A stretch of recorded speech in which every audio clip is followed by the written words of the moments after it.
My name is Marley Weedman-Lorish. I'm the Executive Director of Scalehouse, a contemporary art space located in downtown Bend. Scalehouse is a place where people come together to think deeply about art, and specifically contemporary art. We're a gallery, we are an artist in residency, we put on multiple programs throughout the year that sort of help people to think about and have dialogue with contemporary art.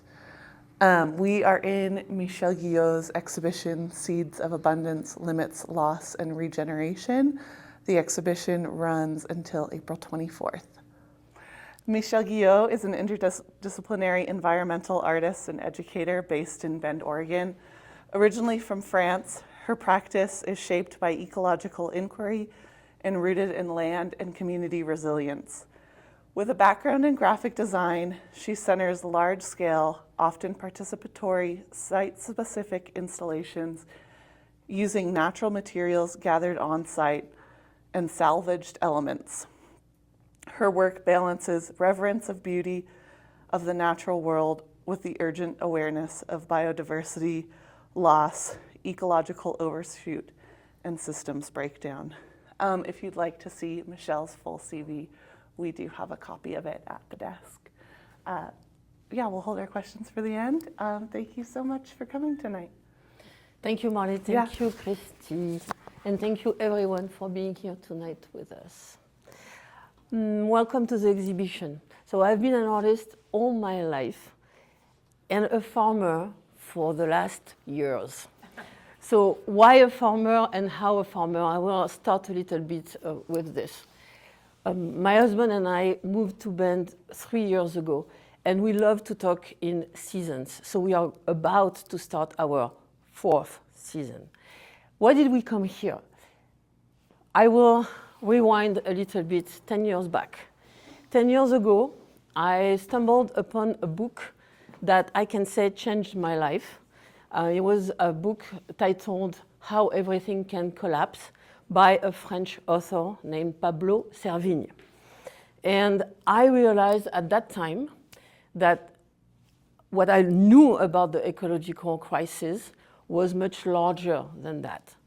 It was very intense on the ecological point of view, but it was embracing much, much more crisis than just that one. And starting at that time, I really tried to learn more about this polycrisis, it is called. So it encompasses aspects of how we face energy crisis, the resources. Some of them are dwindling, some of them are still renewable, but not completely.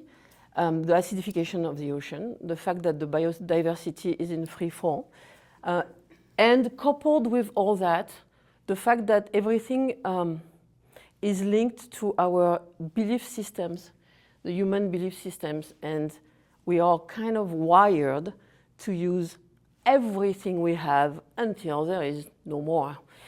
So it seems, when I say it, it seems it's obvious, but not so much, in fact.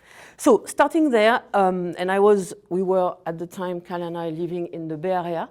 I met with people that were actually working on this polycrisis, and namely the Millennium Alliance for Humanity and the Biosphere at Stanford University.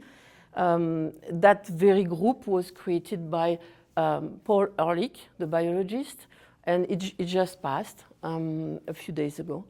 And I worked with them trying to, as an artist, to imagine what I could do. So everything I did, and I was also working with Montalvo Art Center in Saratoga, I geared it to teach the kids, try to do my best to put all my energy towards the understanding of this polycrisis. So I talked about Nate Higgins in my introduction to this exhibition on the website, Scalehouse website.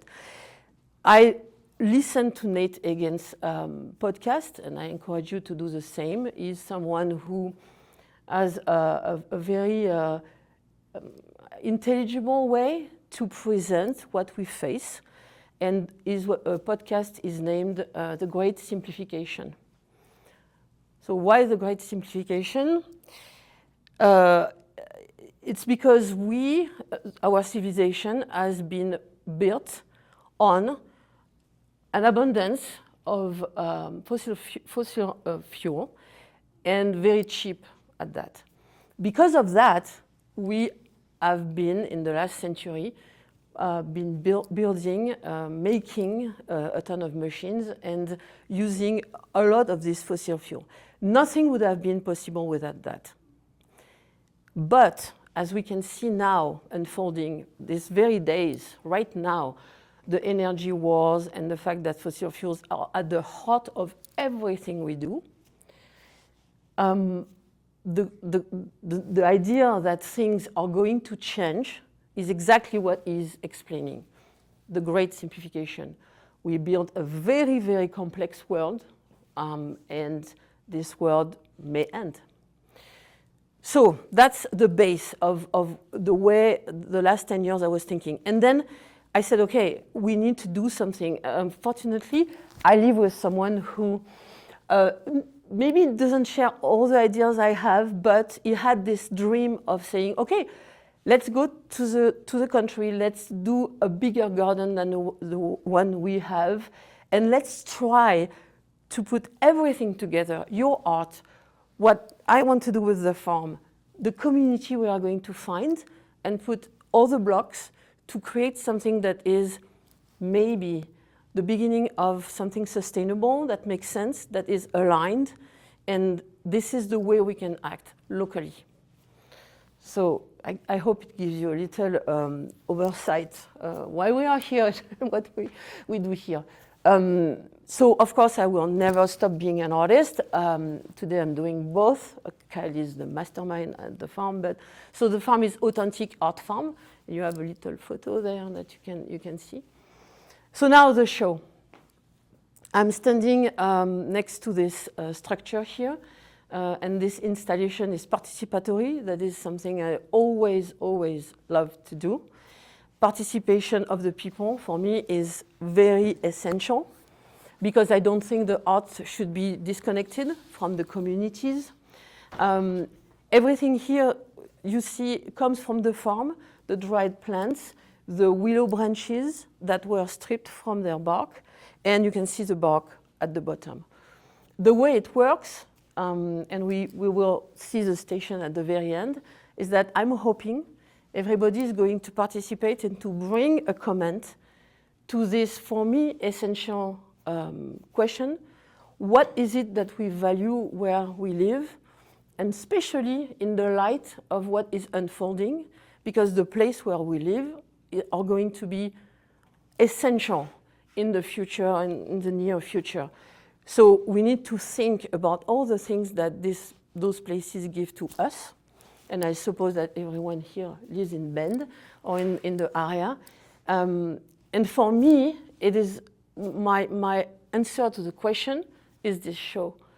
I give what I feel through the farm that we grow, Kyle and I, and using only the materials that grow there, and building them to bring some joy or some lightness to the people who are going to come see the show.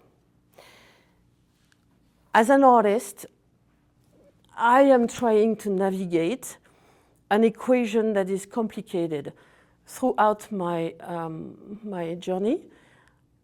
And I was aware of the ecological crisis a long time ago, the poly crisis more recently, as you understand. I always try to bring beauty to what I'm doing. And already, of course, nature is amazing. But the navigation is to be aware of the deepness of what we face, but still saying, okay, look at these willow branches, look at this lavender, look at these chamomile plants that are dried. Everything is so beautiful. And I like to say a very short quote. It's easy to remember for me. Beauty is everywhere, but the catastrophe is immense. And I think that is that. It encapsulates our position here. Yes, each flower is amazing, and at the same time we know that things are happening, and if we don't do anything, it's not going to get better. So yeah, participation with this installation. There is a second installation. For me, I love surprises. So the way the gallery is laid out, I said, oh, I can use the little room that is there, and we can make something that will be immersive and super cool, and also made with plants from the farm. Okay, so now we are going to go to this piece here on the corner. So this piece is the only one that was not made it was made last year, but it was not made on the farm. It was made during a residency, an artist residency at Montalvo Art Center last February. But I want to say a word on this because of the structure. So what we want to build with Kyle and I, it's a sense of community. We are extremely lucky that our farm is in a place where we found amazing people. Well, I guess amazing people are everywhere, but still, they are so special. So this piece here was built at Montalvo and sat between two trees. That was really cool, yeah. But I wanted to put it in the gallery. I was like, okay, two trees. And so I asked my friend, artist, neighbor, Robert, and I think Robert is here, Robert Andrews, and he said he works with steel. And he did amazing things. And I said, Robert, can you think about something we could do to suspend this sound piece on some steel, steel structure? And there you have it. This is a beautiful collaboration I love. So yeah. About this piece here, so what I love to do, and the farm is amazing for that, is that okay, there is all the place where we grow the vegetables. It's super serious in a way because you have to be super organized. The person who organizes it is here, but I have a lot of space to grow flowers and to do all sorts of experimentations. So the sunflowers, they are beautiful. I grow them from seeds, and then I see what I get, a different type of sunflower, different colors. And I made two assemblages here. The thing that is interesting for this piece is that I could have glued them on the back of something, like with a form, right? But I didn't want to do that. So the difficulty for this was to keep the transparency of the piece. And I have to say, like for this piece, talking with my son, my youngest, he was in the studio with me one day, and I was assembling everything. And because sometimes someone can come and see something that you didn't see before, it's like, Mom, you could, to strengthen it, you could use your Glowforge. I'm going to talk about my Glowforge a little bit later, but you could create something that is stronger, and together, he's 23, and together we kind of imagined it, and yeah, it worked perfectly. It was beautiful. So yeah, I wish I had a photo of the back. It's kind of very, very cool. So I love the mysteriousness of the way they look, because it's almost like urchins or something else, and they look very soft. You can touch, it's fine to touch. So the interesting thing too is that some of the sunflowers, they lose their seeds very easily, some don't. I do not know exactly why. This piece here, so talking about the Glowforge is a very small laser cutter. And I always keep things, and I don't know sometimes if I will use them right away. Fallen branches are one thing. I'm like, oh, they are very cool, the way they are weaved, and it's super nice. Okay, and then I was in the studio, I had the branches, and I was playing with very small circles, you can see them here, that I have made on the laser cutter, which can cut super, super, super detailed and thin things. It's amazing. And I was kind of playing, I had no preconceived idea, and it just happened that I started to place one, it was just there on the desk, and that's it. I started it, and then it was kind of a process of accumulation, kind of like a puzzle, and I enjoyed it so much. And then you start doing something like this, and it gives you ideas. It's like you let your imagination go, and then you're like, oh, but yes, there are seeds, yes, there are spores, yes. It's a skin, so yeah. And the laser for that is amazing, because of course, this is a limitation. With my hands, it would be super, super difficult to cut all these. Talking about limits, because the title of the exhibition is super long. Seeds of Abundance, Limits, Loss, and Regeneration. That's one, thinking about limits, we talked about almost limits just before when I explained my journey. The idea that there is no infinite growth on a finite planet. But it also goes with, when you are an artist, I think you need to think about your resources, your materials, and the idea that you have self-limitation is very interesting. Like, for example, if you say, okay, I can only use what I find. This is a really cool idea. And in there, you can navigate and find ways that are creative, right? It will take you in places you didn't think about. So I like in the title of the show, there are the positive and the negative. Limits can be seen both ways. The loss, yes, the loss. There is not much about loss here, but it's the idea that because we have limits, we must absolutely limit some of the things we do. It's not because we can do something that we should, because of the loss. For example, biodiversity loss.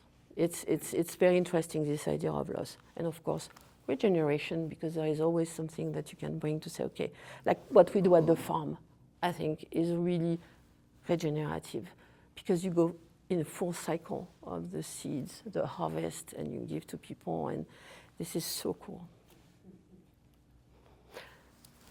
So talking about limitations, it was always like almost like a little game, because one day I was walking in the neighborhood, and there was this ponderosa pine next to the road, and I don't know, the pine cones just had fallen or something. They looked very fresh, and I was like, oh, this is so cool. So I grabbed them, and I wanted to do something. So I kind of reversed them. We rarely see them on that side. And I said, okay, I will do something just with them, and I was interested in some sort of grid to organize them in a way. So yeah, but again, limitation is somehow very freeing, which seems paradoxical, but yeah. We are going to go on the other side.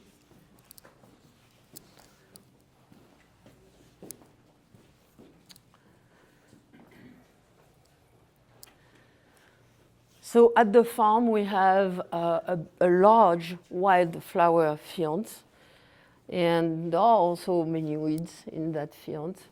This is an ensemble of cyanotype prints. Cyanotype is a process that is very old, before photography. It was used by scientists a lot. And then photography happened, and it was abandoned by scientists. But there is a renowned scientist, Atkins, and in the UK, you can actually see a collection of algae that were at the time processed and kept. And it's beautiful, and it's blue because of the chemical that is in the solution that is applied on the paper. And it's sun sensitive, so you put the plants, and it's very cool to do on site. Some are stitched. I have a very basic sewing machine, and I enjoyed the process. It's up to interpretation, what it means. I'm thinking about sometimes insects path, but it's also poetic and whimsical. Sometimes there is no explanation. It could be larger than this. Everything was thought for this place. It's the first time it's shown. So it was really thought for the size of the walls, and yeah. But of course it could be larger or smaller. We're going to peek into this small room here.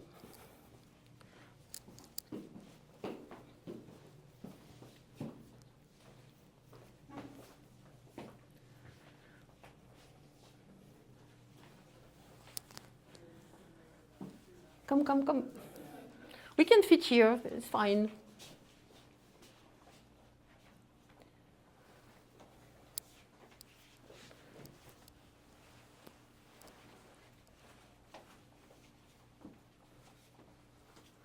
So in this very small room, this is an ensemble of pieces titled Gathered.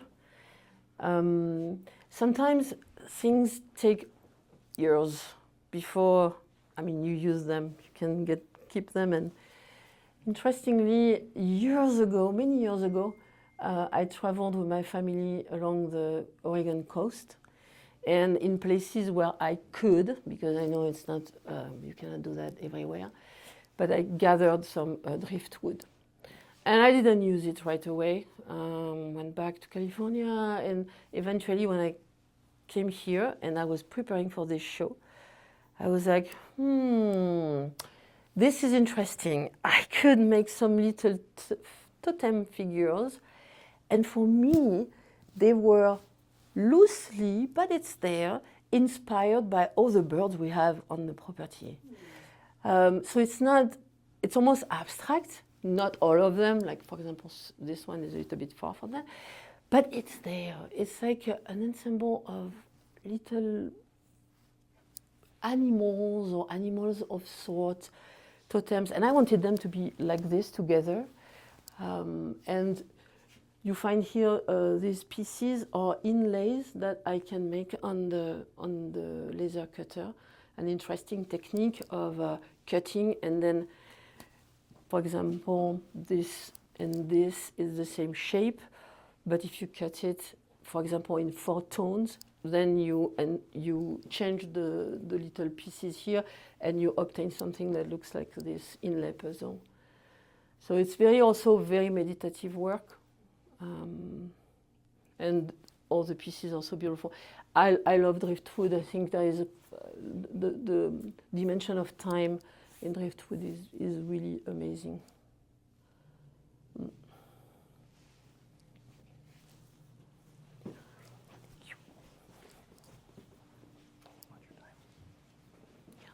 Yeah, we are almost done. Am I good with the time?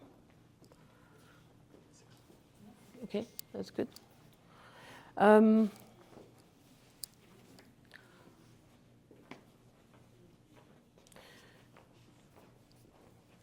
So follow me here.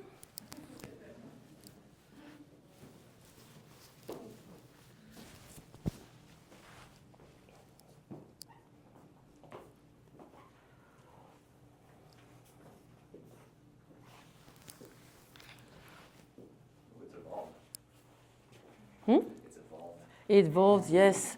It's evolving very nicely, very, very nicely. So I want everyone to be inside. And you will, hopefully, after the talk, participate. The idea here is that we have a participatory mural, an immersive installation. I started, as you can imagine here, imagine the start. So it's simple black paper on top of it, I installed all the plants from the farm and leaves from the trees. These are slightly coated with a UV sensitive spray. I try not to use chemicals in my work, but this is the only instance that it's really beautiful and it's necessary. There is not many other way. So I installed this, and this is interesting because as an artist, when you prepare your work for a show like this, you're worried about many things. But usually what you have is you have pieces that are ready in your studio, you pack them, you bring them, you install them. This, and to install the show, we had 4 days. I said we because so many people helped. This, though, I had to do it on site one day just before it opened because it didn't exist. So I placed all the plants and then just a few dots. And then people, when it started at the opening, were invited to place an ensemble of very small dots anywhere they wanted. This dimension of doing something and participating, again, is extremely important for me.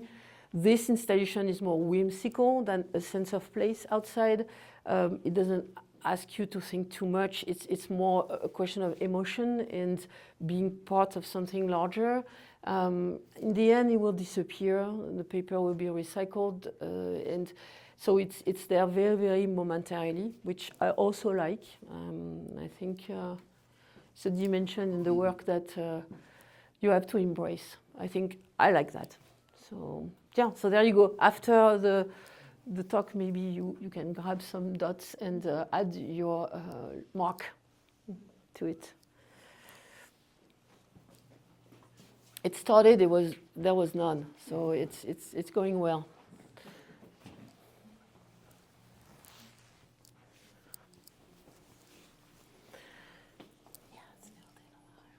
Yeah.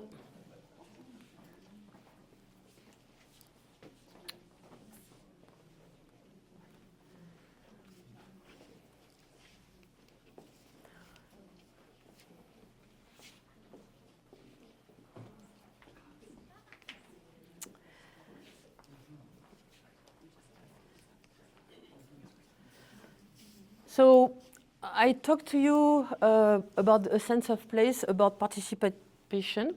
This is the station. And again, I have to say, look at this. So this console here was also conceived by Mr. Robert Andrews. This is beautiful, I love it, with a plank that we found at the farm. We keep everything. Kyle sometimes is like, okay, this is too much. No, but hey, I was right to keep it because look, now it's a console, it's beautiful. So how does it work? You have here materials that you can use, and you can see that many people did. You grab a piece, you can addition, you can take several of them, and then you're invited to write the comment. So the idea is, again, a sense of place. What is your attachment to this place? And here I put some prompts. They are not there to be necessarily followed, but maybe this one, what do you care most about, can make you think about something very special. There are others. So this is the station here, and you have everything you need. And finally, I want to share with you, and yeah, Deborah is going to give me this. Okay, we are not doing a presentation with like slides and stuff, but briefly, this work I'm going to show you here was made. It was the work I did just before we came to Bend, Kyle and I. So this was my sense of place as an artist in residence in the Mojave Desert in California, but I was not living there. So there is a big difference. This is a very important work for me. I started at this time to do this dive into the limits, the polycrisis, how to be an artist in this equation.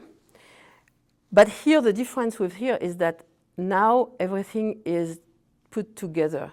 There is this farm we do, the community connection. My art is connected to the farm, to the place we are here. It's here.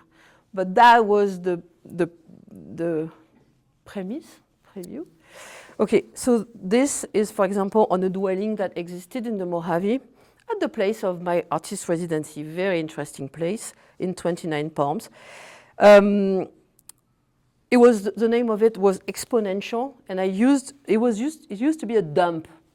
There are many dumps in the Mojave. When you go to Joshua Tree National Park, it's a national park. Pristine, beautiful, not a paper. But then you go in the Mojave, oh man, there are some places, yes. So this was a residency where there was a dump before. I used everything I found and placed it on the dwelling. Exponential referred to the years we, after World War II, when we started to use so much plastic, so much of everything, exponential years, okay. So this is a detail. It was so cool to find all this, I mean, in a way. You found all those at the dump? Yeah. All of the objects? Yeah, all of the, yeah. In fact, they were buried under the sand. So there was not really a dump per se, but it was like, oh, what's this, and then other things were.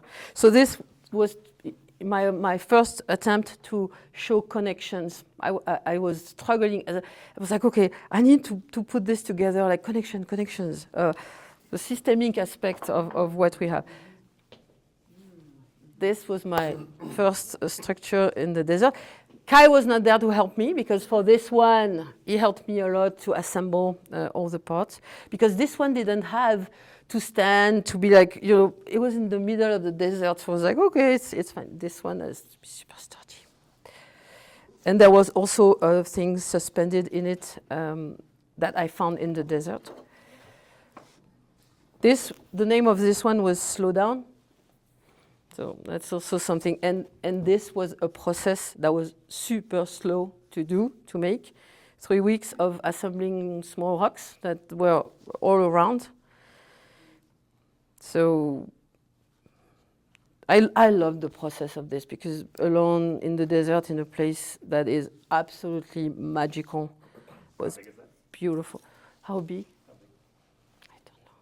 I should know, but I don't. Well, there's a drone shot of it was. You're about this small next to that. So yeah, this one. So this one is limits. I didn't take the drone shot of this one. So this one, it's a little bit difficult to see. I love to take the photo of the. It's really really big, and it's made of pieces of rusted cans that I found in the dump, and that I flattened. And it's a mix of these cans, flattened, rusted, and rocks. It was super cool. It was a long process too. Nice place to do a residency where you can do whatever. It's carte blanche. Very cool. This was more recent. It was the beginning of last year, 2025, and that was Montalvo Art Center. I went there for a month. It was an artist residency, yes, in February. Didn't bring anything. So I love to do that. Like, okay, you go and you find the things. And so the branch and bark here. Oh yes, I brought with me a small spool of a very thin wire belonging to a dear friend of mine that I didn't see for a long time, that I met at Montalvo. And I said, when I left, I would take this spool, I would do something with it for Marianne. And I did, because it's assembled with that little thin wire, super nice wire. So I used it. This is bark from eucalyptus, and just kind of engrave it. So it's just, and I placed them in the forest, beautiful forest, Santa Cruz Mountains. And this one was one from my artist residency in Portland. I worked in the creek, and I just used the small pebbles I found and pieces of twigs of sort, and it was assembled with no glue, of course, just by almost gravity, and it was very ephemeral, and that type of things I love. I just have a photo for souvenir. Voila. Thank you so much. Thank you. Thank you. I have a question. The residency starts with a letter M. Montalvo, Where is that? Saratoga, in the Santa Cruz Mountains, next to San Jose, California. It's a beautiful place. They have an artist residency that is magnificent. So it's not desert, it's No, forested. forested. Okay. Yeah, really forested. The desert, the Mojave was 29 palms. It's really the desert. This one, you're in the forest. Yeah. It's What do you really prefer, beautiful. desert or forest art? Yes, I prefer the thought so. That was desert. gonna- Yeah. Oh, the desert, okay. Because the desert is like a blank canvas. It's amazing what you can do with the landscapes around. Suddenly the photos, you do anything, pretty much, any installation, the background, because it's open and this light and stuff, it just brings your art like it's unbelievable. In a forest, it's so busy, visually, beautiful, of course. It's not easy to make something look. It looks busy. It was not exactly like that. I didn't see it exactly that way, but it was hard to take a photo of that. Doesn't really matter. What matters is your experience when you're next to it. But still, I like it's this. I mean, this is like so amazing. Because then you have the space, you have the depth, the light. It's here. But Montalvo is amazing. I will not. Yeah, I would go back. Yeah. Anyone else? And I'll pass the mic to them. I have a question. When you're from a standpoint of inspiration, when you're embarking on doing a show, are you imagining the space, the room, the items, or as you find the items, that dictates what the show becomes?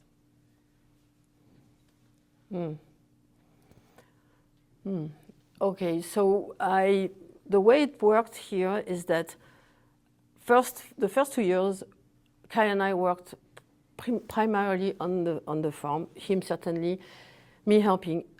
At the end of the 2 years, because there was so much work to implement the farm, I said, okay, I want to do something, and I want to start a process of creating for a space. I love site-specific things.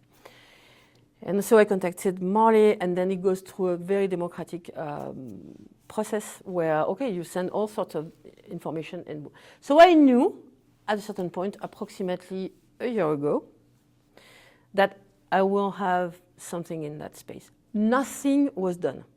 When I contacted the Scalehouse, in my head I was like, okay, you're going to show only new work. So what they did is it's very well done, because you get the plan, the maps and stuff, and you have all the dimensions. You know exactly what you get. Starting with that, I was like, okay. It was also the starting of the season. I was coming back from Montalvo, and we were planting the seeds and stuff as we went, and as I was thinking about the space.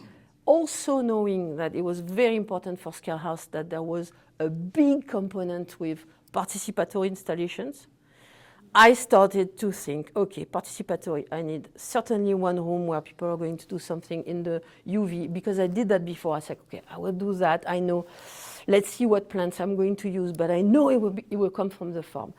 This was totally inspired by what you saw from the Mojave. I said, okay, I need a structure. I need something where people, I suspended myself things in the Mojave. I'm like, okay, people are going to do that. It will be the component. I didn't know exactly how. And then suddenly I was like, I know. Because the year before, that was year 2, Kyle and I had to make a decision about our willow bush next to the pond. The guy came to line it and say, it has to go. And I was like, I don't want it to go. And he said, yes, you must, because it's a question of, it's a technical thing. And okay, so I said, okay. I cut everything, put it on the side. We had a baby of it, which we planted, and it's now super nice. So that's really cool, a little bit off the pond. And there you go. I was like, I have this pile of amazing wood. And boom, I knew, structure, the willow, that was it. People are going to put that. Okay, I have the centerpiece. Okay, that's good. And then the walls. So I had this. Meanwhile, I had my 4 or 5, Kyle, I know it's a lot, boxes of driftwood. And it was like, oh, this is a lot of boxes. But I started to work on the collection, and I knew it would be intimate in there. So a small collection of something, okay. And there was the wall here. And the wall here was the last, I think, to be really put together. When I started working with the dried sunflowers, it was October, November. So it was late already, and the pine cone. But I already had figured out the rest, so it was rolling. It was cool. I love that process. Yeah, rather than to say, oh, I have these 10 pieces, how I'm going to organize them. No, it's like, okay, it's really site-specific. It's a way to think about the rooms and, yeah, the walls. Where's that wire? I know, I need wire.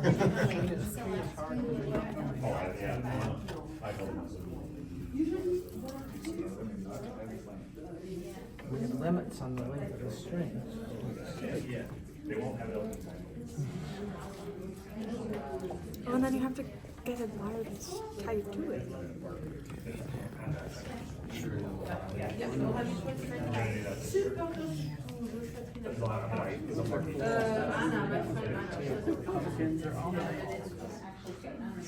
And some of my secrets if you ever go back. Ran 200 amps of electrical.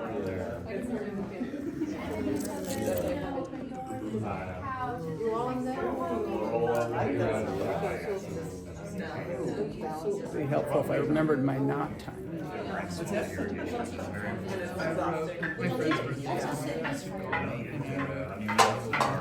Celebrating non-linear time as turns around the sun. Fair enough.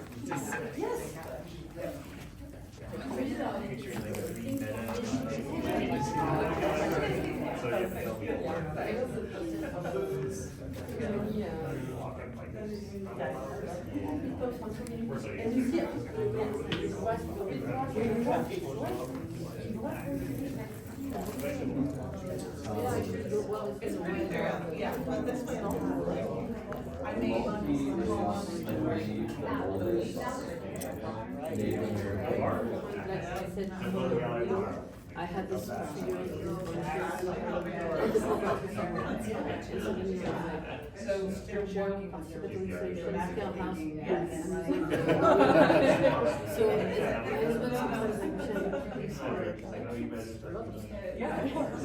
You should see our room. when I go there, it's so beautiful, so majestic, so colorful. I didn't say it during the class, but what I do is that also I take all of them. I love them for the pollinators. I do so many of them, a lot of them. You come to the farm in I know. That's what Kim said the other day. She's like, so when you have to talk to Tyler, but I talked to him about it. Yeah. I'm not farming this year. He's farming. No. We were raked. figure it out. You know Terry Hughes, she's from San Diego City. Yes, she's a friend of Anna, the friend of the office residency here. And I give you mine. So if you go up, Yeah, and yeah, we the farm that I worked at in San Diego, we really made famous the shishito. Small moments, time spent with close friends and family, time alone, doing what I love in the mountains. I think I can figure this one out.